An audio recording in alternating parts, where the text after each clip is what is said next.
आता पाहूयात उर्वरित बातम्या महाफा स्वरूपात।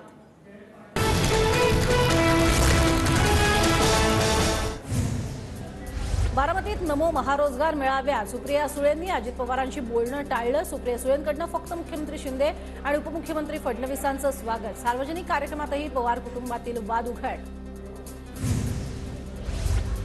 बारामतीमधील महारोजगार मेळाव्यानिमित्त शिंदे फडणवीस अजित पवार आणि शरद पवार एकाच मंचावर। मेळाव्यात उपमुख्यमंत्री देवेंद्र फडणवीस आणि शरद पवार यांचा संवाद।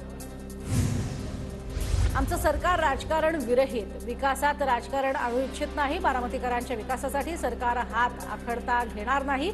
मुख्यमंत्री शिंदे यांचं बारामतीकरांना आश्वासन।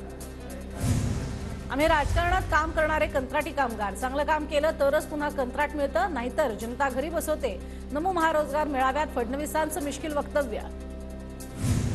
एक दिवस बारामतीला नंबर 1 तालुका करेन, पण बारामतीला नंबर 1 बनवण्यासाठी तुमची साथ लागणार। नमो महारोजगार मेळाव्यात अजित पवारांचं बारामतीकरांना आवाहन।